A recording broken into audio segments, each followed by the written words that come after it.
Hello friends और मेरे प्यारे बच्चों, कैसे हैं आप। वेलकम टू आर्ट एजुकेशन ई पाठशाला और मैं हूं आपका कैरियर गुरु रंजीत सिंह और स्वागत करता हूं आप सभी का अपने किस नई वीडियो में। आज हमारे साथ हैं class 10th CBSE science topper Harsh Verma, जिन्होंने लास्ट ईयर सीबीएसई में 100 आउट ऑफ 100 स्कोर किया था साइंस में। आज वो आपको बताएंगे उन्होंने लास्ट मिनट्स में किन किन चीज़ों पे फोकस किया था और क्या नहीं किया था, जिससे वो साइंस में बोर्ड एग्ज़ाम में फुल मार्क्स लेके आए। जी हाँ बच्चों, आज में हमारे साथ हर्ष वर्मा आपको बताने जा रहे हैं आपको लास्ट डे में क्या करना है, लास्ट दिनों में क्या करना है, जिससे आप बोर्ड एग्ज़ाम में अच्छे मार्क्स ला सकते हैं। आप में से काफ़ी बच्चे पढ़ाई के साथ साथ डरने लगते हैं कि हम कैसे अच्छे मार्क्स ला पाएंगे। तो चलिए मैं स्वागत करता हूं हर्ष का और जानते हैं उनसे कि क्या उन्होंने किया था। तो हर्ष, वेलकम टू आर्ट एजुकेशन ई पाठशाला। आपको काफ़ी बच्चे देख रहे हैं और आपको उनको ये बताना है कि आपने क्या किया था।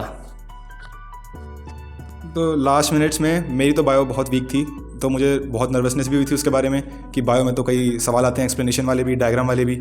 और तो फिर मैंने लास्ट मिनट में एनसीईआरटी में सारे डायग्राम और डेफिनेशंस अच्छे से याद करी और जो उसके पीछे के सवाल थे मैंने कई बार किए ताकि वो याद हो जाए मुझे। मैंने वो सारी एक्सप्लेनेशंस पढ़ के अपनी मम्मी को भी कई बार सुनाई थी ताकि मुझे खुद में कॉन्फिडेंस आए। अब फिजिक्स में तो उतनी दिक्कत थी नहीं क्योंकि उसमें तो न्यूमेरिकल्स होते हैं, तो उनमें बस फॉर्मूले याद होने चाहिए। और केमिस्ट्री में आपको केमिकल रिएक्शन याद होनी चाहिए और जो भी एक्सप्लेनेशंस दिए उनके पीछे वो याद होनी चाहिए। सबसे इंपॉर्टेंट वही है। तो हर काफ़ी बच्चों का हमारे पास क्वेश्चंस आ रहा है, जैसे मैं एक क्वेश्चंस लेना चाहूँगा कि एक बच्चे ने पूछा है लास्ट मिनट में स्लीप शेड्यूल कैसा था आपका। अब लास्ट मिनट्स में तो स्लीप हमारी एकदम अच्छी होनी चाहिए, वरना आपका ब्रेन टायर्ड रहेगा तो आप फुल कैपेसिटी पे काम नहीं कर पाएंगे। तो मेरे हिसाब से 6 to 7 आवर्स की स्लीप हमेशा अच्छी रहती है। और ऐसा नहीं होना चाहिए कि आप रात को देर रात तक जगह फिर सुबह सो जाएं, क्योंकि सुबह आपका काम बहुत अच्छा होता है और आपको सुबह धूप भी लेनी चाहिए, वो आपकी बॉडी के लिए अच्छी होती है। तो रात को जल्दी सो के सुबह जल्दी उठ के पढ़ना मेरे लिए तो बेनिफिशियल रहा था काफ़ी। ठीक है, आपने लास्ट टाइम में जो नोट्स प्रेफर किए थे, क्या अपने सेल्फ नोट्स थे कि स्कूल के नोट्स थे, तो कौन से नोट्स से आपने पढ़ाई करी थी? लास्ट मिनट्स तो मैं 10th के टाइम तो मैं आर्ट एजुकेशन में पढ़ रहा था, तो उन्होंने अपनी क्लास के नोट्स दिए थे मुझे, उनमें फॉर्मूले सारे इंपॉर्टेंट पॉइंट्स वगैरह सब थे। तो लास्ट मिनट मैंने वही रिवाइज़ किया, उनको भी याद किया और उन्होंने कई सारे टेस्ट भी लिए थे, तो उससे वो क्लियर भी हो गया था काफ़ी सब कुछ और याद भी हो गया था, अपने आप याद हो गया था। हाँ, आपसे हमारा एक बच्चा पूछना चाहता है, उसका एक क्वेश्चन आया अभी, last 2 to 3 days before exams beside NCERT exemplar what can be do score good marks. Last minutes पे तो आई थिंक पहले एनसीईआरटी की जैसे मैंने बोला था, एनसीईआरटी के पीछे वाले जो क्वेश्चन होते हैं और एग्जांपल्स वो खुद करने चाहिए, क्योंकि बोर्ड्स वाले सबसे ज़्यादा उससे ही देते हैं। और उसके बाद एग्जाम्पलर्स के आपको सबसे पहले एमसीक्यू और जो बड़े एक्सप्लेनेशन वाले क्वेश्चन होते हैं वो करने चाहिए, क्योंकि बोर्ड्स में ऐसे सवाल कई आते हैं और ये काफ़ी स्कोरिंग भी होते हैं। तो बेटा एक क्वेश्चन और हर्ष मैं आपसे पूछना चाहूँगा कि केमिस्ट्री कैसे कवर करनी है, कुछ इंपॉर्टेंट टिप्स बताना चाहेंगे आप हमारे बच्चों को जो इस साल बोर्ड एग्जाम्स दे रहे हैं कि केमिस्ट्री को लास्ट मिनट में कैसे कवर करना चाहिए। अब कई लोगों को, मुझे भी केमिस्ट्री बहुत गंदी लगती थी क्योंकि इसमें वो फॉर्मूले वगैरह याद करो, नाम याद करो, अजीब से नाम थे। तब हम ये समझना है कि केमिस्ट्री से डरना नहीं, सबसे ज़्यादा स्कोरिंग वही होता है बोर्ड्स में भी, कम्पिटिटिव में भी, क्योंकि उससे बाहर से क्वेश्चन कहीं नहीं आ सकता। जो एनसीईआरटी में है वही क्वेश्चन आएगा, इसलिए समझना पड़ेगा क्योंकि एनसीईआरटी सबसे ज़्यादा स्कोरिंग होती है बोर्ड्स में भी और किसी और एग्जाम में भी। दूसरा बात की है, हमारे बच्चे ने क्वेश्चन आपसे पूछा है कि हमें एमसीक्यू और सब्जेक्टिव में क्या करना है, मतलब दोनों पोर्शन पे फोकस करना है या किस पे हम ज़्यादा फोकस करें, किस पे कम करें। लास्ट ईयर आपने तो मुझे आई थिंक याद है बोर्ड एग्जाम 2 पार्ट में हुए थे, फर्स्ट पार्ट आपका एमसीक्यू था और सेकंड पार्ट आपका सब्जेक्टिव था। आपने दोनों पार्ट में 40 आउट ऑफ 40 स्कोर किया था और आपके स्कूल्स में भी पूरे मार्क्स थे, जिससे आप 100 आउट ऑफ 100 मार्क्स लेके आए थे। तो कुछ लास्ट मिनट में बच्चों को बता दीजिए कि उनको 2-3 दिन पहले, एग्जाम से पहले, किन चीज़ों पर ज़्यादा फोकस करना चाहिए। अब सारे एमसीक्यू क्वेश्चंस तो जो सब्जेक्टिव क्वेश्चन होते हैं उनसे ही बन के आते हैं, उनमें कोई किसी चीज़ का नाम पूछ लेंगे वो, या फिर कोई न्यूमेरिकल का आंसर पूछ लेंगे। तो अगर आप सब्जेक्टिव पे ज़्यादा फोकस करें तो आपके कंसेप्ट बहुत जल्दी क्लियर हो जाएंगे और एमसीक्यूज तो आसानी से हो जाएंगे, क्योंकि एमसीक्यूज उनके अलावा कहीं से आ ही नहीं सकते।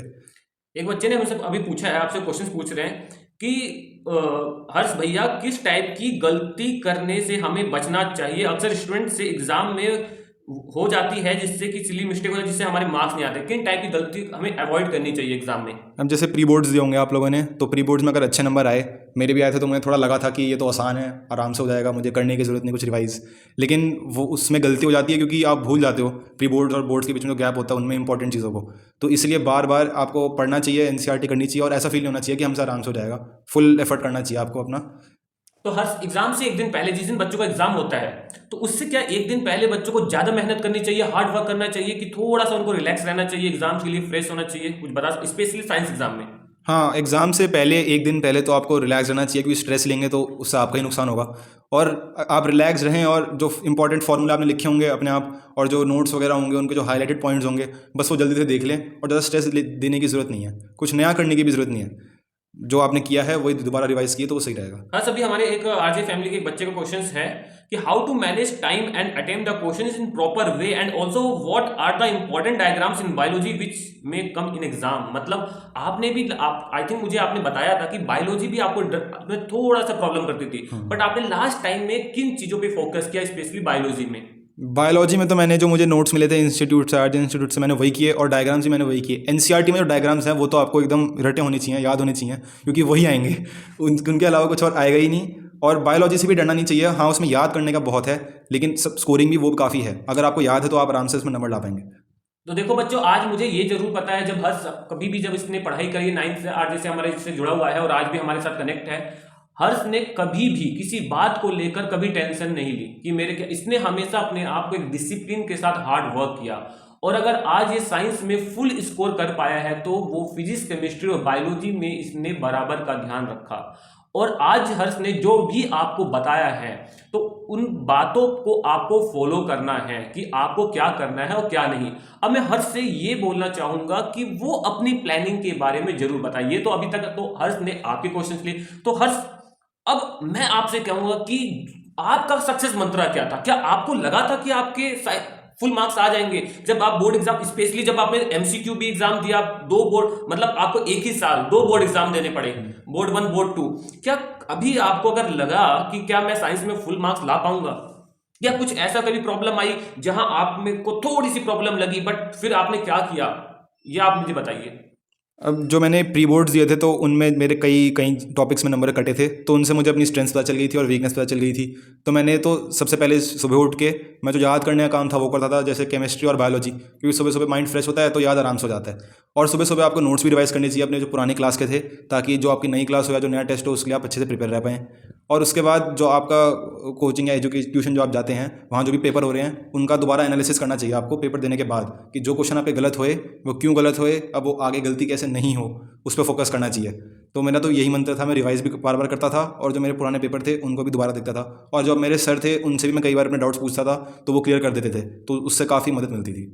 तो देखो बच्चों, हर्ष ने अपनी सक्सेस की चीज ये बताई। देखो कभी भी टेंशन नहीं ले। हर्ष ने अगर आज अपने साइंस में फुल स्कोर किया है और ये अपने स्कूल, अपने सीबीएसई का टॉपर बना है, 100 में 100 मार्क्स लाना बहुत इजी होता है।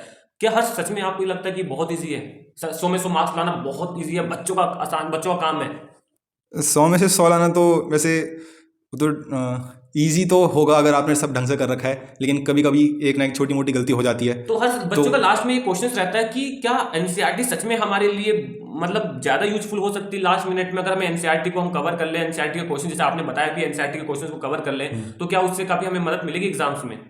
हाँ, बोर्ड्स में तो आपको उससे काफ़ी मदद मिलेगी, क्योंकि जब मैंने पेपर दिया था तो मैंने खुद देखा था, एग्जैक्ट क्वेश्चन पूछ लिए थे उन्होंने, जो एग्जाम्पल्स के थे या जो पीछे क्वेश्चन थे, एग्जैक्ट कुछ चेंज नहीं किया था उन्होंने, तो उनके सोल्यूशन मैंने किए हुए थे, तो उससे मुझे काफ़ी आसानी हुई। देखो बच्चों, अभी जैसे आपने सुना, आपके साथ जुड़े हुए हैं हर्ष, जिन्होंने बहुत ही आसान तरीके से, मतलब कभी मैंने देखा था, कभी ये ना पैनिक हुए, ना कभी अपने आप को स्ट्रेस में रखा, हमेशा खुश रहना, हमेशा क्लास का माहौल एंजॉय बनाए रखना, अपने आप को मतलब एंजॉय करते थे पढ़ाई को। बहुत ही अच्छे से इन्होंने प्रिपरेशंस करी थी, जिससे अपने एकेडमिक्स में बोर्ड में अच्छे मार्क्स लेके आए। और आपके अगर अभी भी अगर आपको कुछ भी हर्ष भैया से पूछना है तो आप मुझे कमेंट करके जरूर मैसेज कीजिएगा, मैं आपका वो क्वेश्चंस लूंगा और आपको रिप्लाई जरूर करूंगा।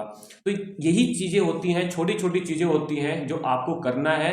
100 मार्क्स लाना कोई मुश्किल का काम नहीं है और ना ही ये नामुमकिन है। अगर आप एक प्लानिंग के साथ पढ़ते हो और फोकस करते हो, जैसे हर्ष ने अभी आपको एक इंपॉर्टेंट चीज बताई है कि प्री बोर्ड के जो मार्क्स होते हैं ना तो टेंशन लेने के लिए होते हैं, ना ही उदास होने के लिए होते हैं, और ना ही अपने आप को डीमोटिवेट करने के लिए होते हैं। प्री बोर्ड के जो मार्क्स होते हैं, उनकी जो गलतियां होती है, जैसे हर्ष ने कहा था कि प्री बोर्ड में जो छोटी छोटी गलतियां की थी हर्ष ने उस पर काम किया था। आपके स्कूल्स के जो टीचर्स होते हैं आपके बेनिफिट के लिए वो इतना अच्छा पेपर सेट करते हैं, और जो उसमें आपकी गलती होती है बट हम उन गलतियों को इग्नोर कर देते हैं, अपने स्कूल्स के पेपर प्री बोर्ड को इग्नोर कर देते हैं और हम पता नहीं क्या करने लगते हैं, अपनी गलतियों पे फोकस नहीं करते। तो बच्चों, जो प्री बोर्ड में जो आपने गलती करी है आपको उस पे फोकस करना है, आपको एनसीईआरटी से पढ़ना है, और फिर नेक्स्ट ईयर आप भी हर्ष की तरह 100 आउट ऑफ 100 स्कोर करेंगे साइंस के एग्जाम में। तो thank you so much watching this video. अगर ये वीडियो आपको पसंद आई है तो लाइक शेयर कमेंट करना ना भूलिएगा। अगर आपने चैनल को सब्सक्राइब कर दिया है तो थैंक यू सो मच, अगर नहीं किया है तो अभी कर दीजिएगा। अगर आपको अभी भी कोई डाउट्स है साइंस में, लास्ट मिनट में, या किस टॉपिक में भी डाउट्स है तो आप मुझे कमेंट बॉक्स में जरूर लिखिएगा। तो थैंक यू सो मच, मिलते हैं अपने नेक्स्ट वीडियो में। थैंक यू और ऑल द बेस्ट आपके एग्जाम्स के लिए। आप अच्छा करेंगे, स्ट्रेस मत लेना। हाँ, टेंशन नहीं लेना है, यह हर्ष ने आपको कहा है। हर्ष, और कोई लास्ट मिनट मैसेज? बस वही, स्ट्रेस मत लेना, रिलैक्स रहिए, अपने वीकनेस पे फोकस करना और अच्छा जाएगा वो, चिंता मत करना। बाय।